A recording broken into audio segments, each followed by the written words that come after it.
और जैसे ही गोविंद ने चरण दबाए, उनके नेत्रों से आंसुओं की बूंद निकलकर अर्जुन के चरण पर जैसे ही गिरी, हड़बड़ा के अर्जुन उठे, ये क्या हो रहा है प्रभु?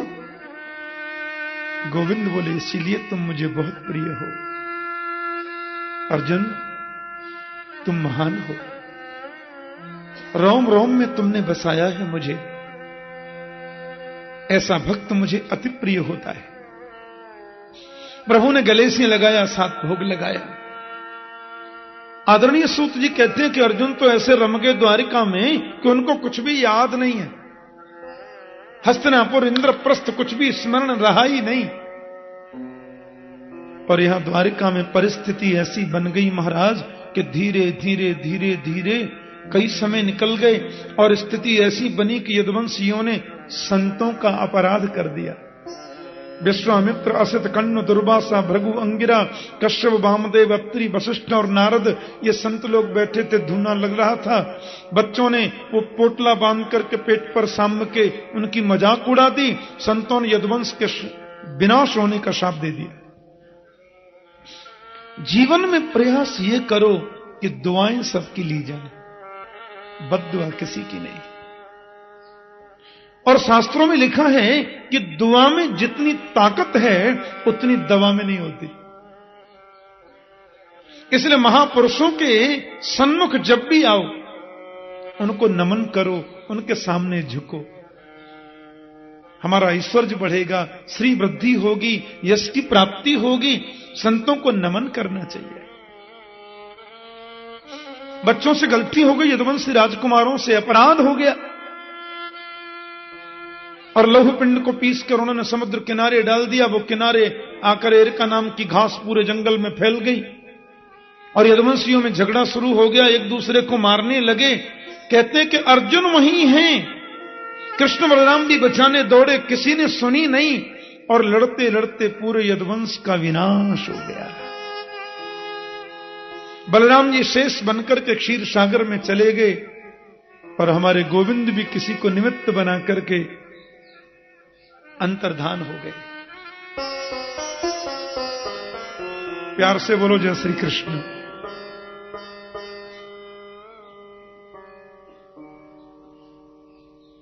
अर्जुन तो गोविंद की भार्याओं को लेके आ रहे थे वृंदावन।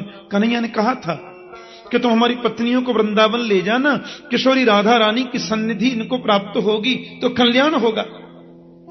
अर्जुन लेके आ रहे थे तो स्वयं गोविंद ही गोप बनकर गए, अपनी पत्नियों को लूट लिया।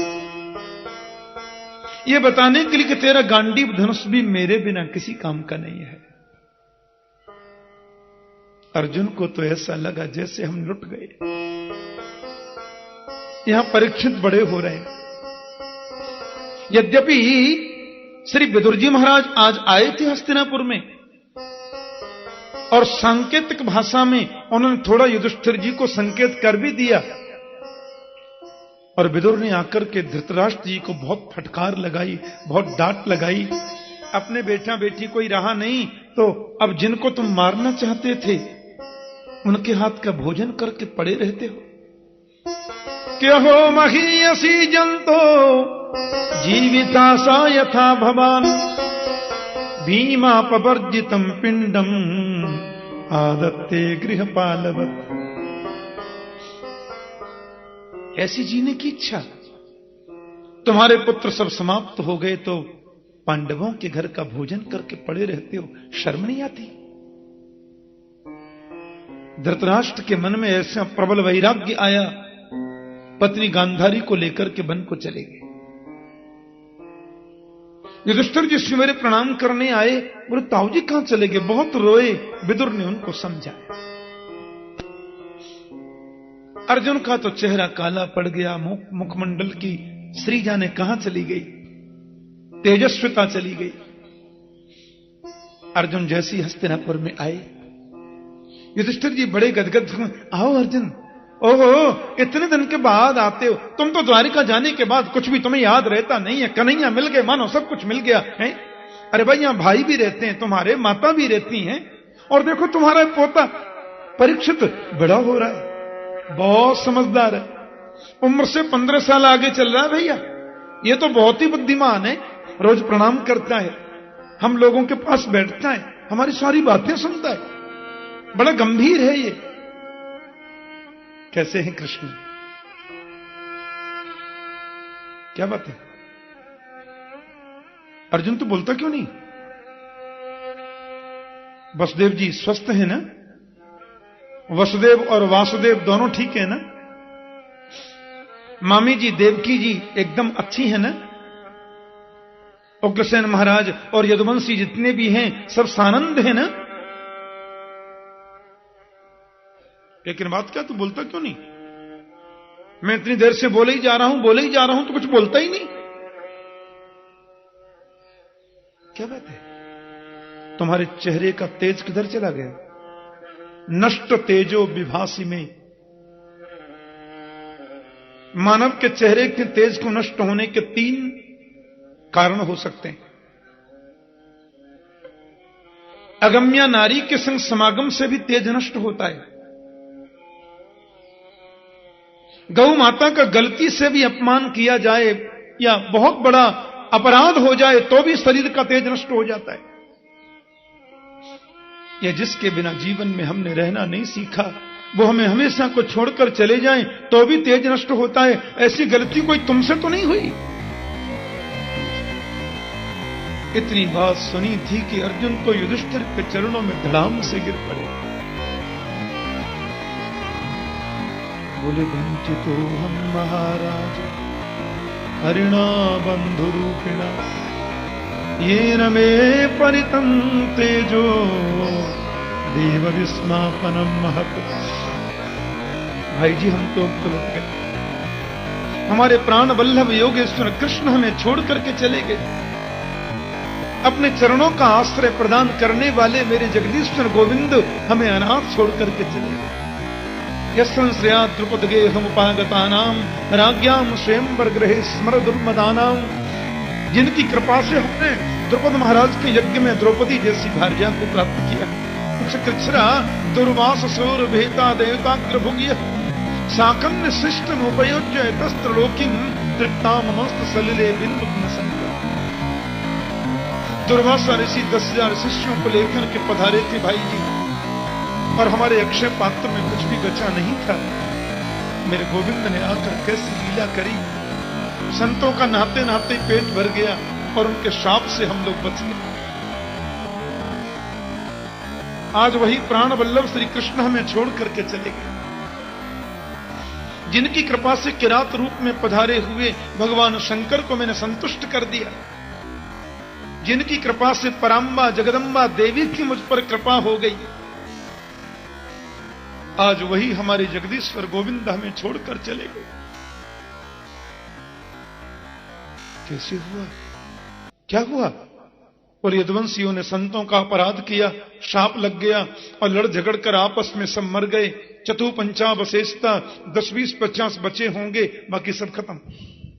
और मैं उनकी भारजाओं को लेकर के आ रहा था भाई जी, भीलों ने लूट लिया। गोप स्वयं कृष्ण आए थे बनकर, ये किसी को मालूम नहीं। माता कुंती दरवाजे के पीछे खड़ी थी और कुंती ने यह सुना ही था कि श्री कृष्ण चले गए। धड़ाम से जमीन पर गिर पड़ी और 1 मिनट में प्राण निकल गया, मर गई। कृष्ण के वियोग को माता कुंती बर्दाश्त न कर सके। युधिष्ठिर बोले अर्जुन से, अरे भोले भंडारी, इतने दिनों के बाद तू द्वारिका से लौटकर आया भी तो यह अप्रिय समाचार लेकर के आया। रोते रोते माता के संस्कार किए और पांडवों ने निश्चय कर लिया। युधिष्ठिर बोले जब गोविंद ही इस भूमि पर अब विराजमान नहीं है तो हम लोग रह करके क्या करेंगे। और नन्हे से परीक्षित को सबने गद्दी पर बिठाया, तिलक कर दिया।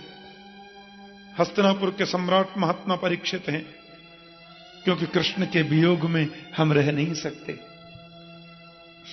मैं तो बहुत छोटा हूं, आप क्या कर रहे हैं बाबा, मैं तो कुछ जानता नहीं हूं।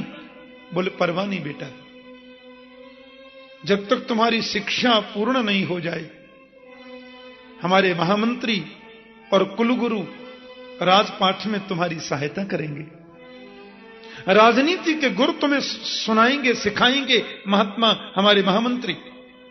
गुरुदेव तुम्हें आध्यात्मिक, आदि दैविक, आदि भौतिक शिक्षा प्रदान करेंगे। व्यावहारिक शिक्षा भी तुम्हें हमारे कुल गुरु प्रदान करेंगे।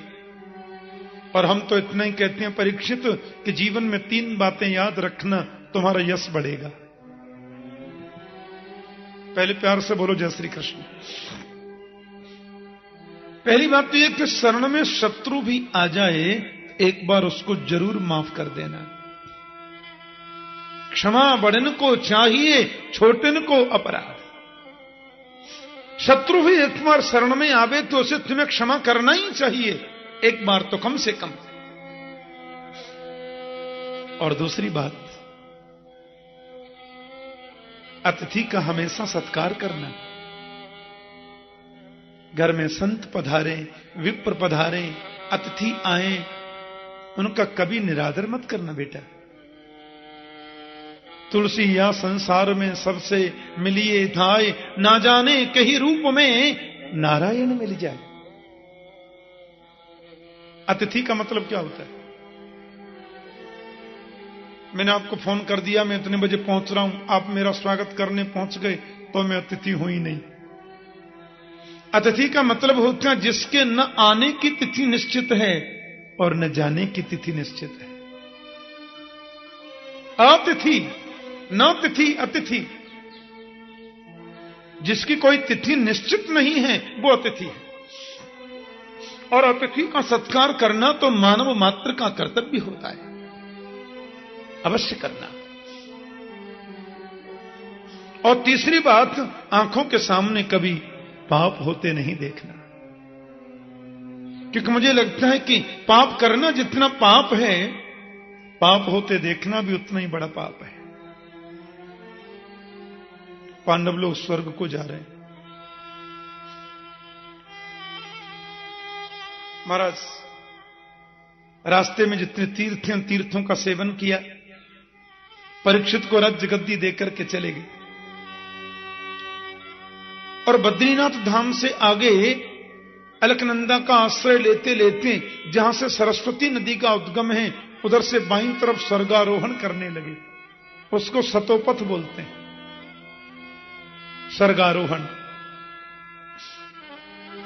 लेकिन वेद के विरुद्ध एक भी आचरण जिसने किया है, वह कोई भी व्यक्ति सशरीर स्वर्ग नहीं जा सकता। प्यार से बोलो जय श्री कृष्ण।